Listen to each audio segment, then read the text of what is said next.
जय शिव शंकर, जय भोलेनाथ। नमस्कार दोस्तों, आप देख रहे हैं भक्ति का सागर और मैं आपका दोस्त रोहित।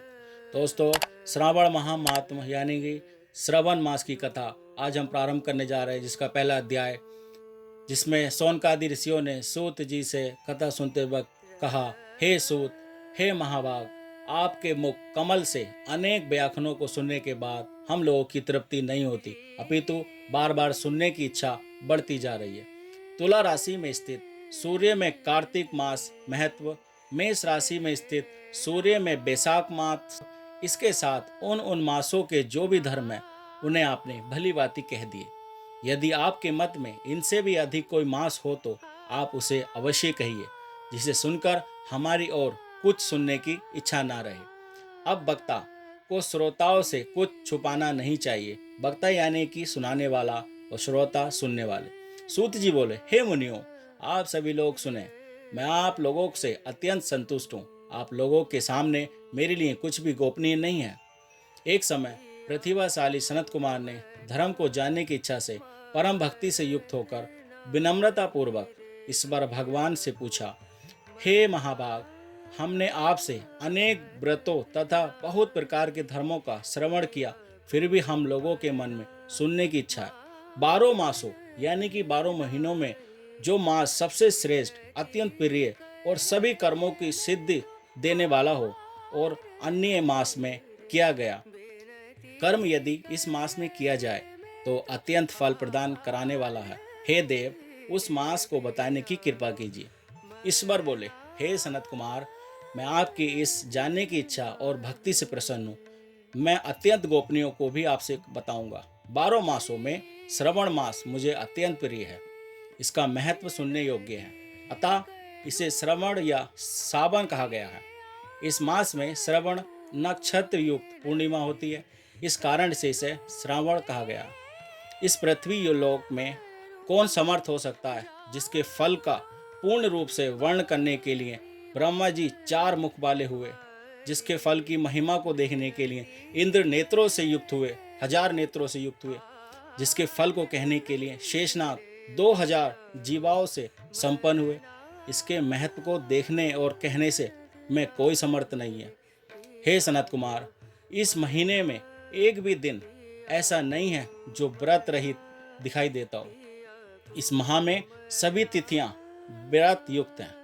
इसके महत्व में जो मैंने कहा वह केवल प्रसन्नता मार्ग नहीं है। जिज्ञासाओं, भक्तों, अर्थ की कामना करने वाले, मोक्ष की अभिलाषा रखने वाले 4 प्रकार के लोगों के, ब्रह्मचार्य, गृहस्थ, वानप्रस्थ, संन्यास आश्रम में रहने वाले को श्रावण मास में व्रत अनुष्ठान करना चाहिए। सनत कुमार बोले, हे भगवान, आपने जो कहा इस माह में सभी दिन एवं तिथियां व्रत रहित नहीं है, तो आप मुझे बताइए कि दिन किस तिथि में कौन सा व्रत होता है, उस व्रत का अधिकारी कौन है, उस व्रत का फल क्या है, किस किस ने उस व्रत को किया, उसके उद्यापन की विधि क्या है, पूजा क्या है और जागरण करने की क्या विधि है, उसका देवता कौन है, उस देवता की पूजा कहाँ होनी चाहिए, पूजा सामग्री क्या है और किस व्रत का कौन सा समय होना चाहिए। हे प्रभु, वह सब आप मुझे बताइए। यह मास आपको प्रिय क्यों है, किस कारण यह पवित्र है, इस मास में भगवान का कौन सा अवतार हुआ, यह सभी मासों में श्रेष्ठ कैसे हुआ, और इस मास में कौन कौन धर्म अनुष्ठान के योग्य हैं। हे प्रभु, यह सब बताएं। आपके सामने मुझ अज्ञानी का प्रश्न करने में कितना ज्ञान हो सकता है, आप संपूर्ण रूप से बताइए। इसके अतिरिक्त भी कुछ पूछने के को शेष रह गया हो, उससे लोगों के उद्धार के लिए कृपा करके बताइए। रविवार, सोमवार, मंगलवार, बुधवार, बृहस्पतिवार, शुक्रवार, शनिवार, इतवार के दिन जो भी करना चाहिए वह सब मुझे बताइए। तीनों देवताओं के निवास स्थान पीपल वृक्ष से सबसे ऊपर आपकी स्थिति है। कल्याण आप हर हैं, आप कपूर के समान गौर बण हैं, अतः आप आदिदेव हैं। गणपति के अधिष्ठान रूप 4 दाल वाले मूलाधार नामक चक्र से, ब्रह्मा जी का अधिष्ठान रूप 6 दल रूप वाले स्वाधिष्ठान नामक चक्र से, और विष्णु जी के अधिष्ठान रूप 10 वाले मणिपुर नामक चक्र से भी ऊपर स्थित हैं। आप ब्रह्मा तथा विष्णु के ऊपर स्थित है। हे देव, एकमात्र आपकी ही पूजा से पंचायतन पूजा हो जाती है, जो कि दूसरे देवताओं की पूजा से किसी भी तरह संभव नहीं है। आप स्वयं शिव हैं। आपकी बाईं जांग पर शक्ति दुर्गा, दाहिनी जांग पर गणपति, आपके नेत्र में सूर्य तथा हृदय में भक्त भगवान श्री हरि विराजमान है।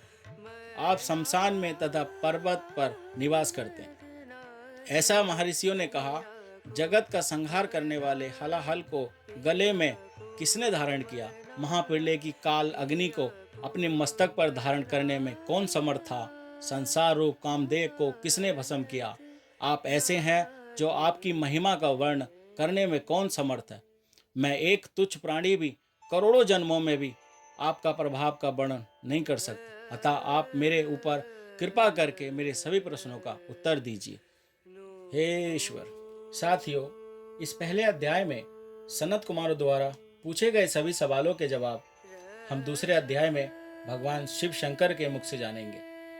चलिए मिलते हैं अगले अध्याय में एक सरल व्याख्या के साथ। तब तक अपना ख्याल रखिए, सुरक्षित रहिए। हर हर महादेव।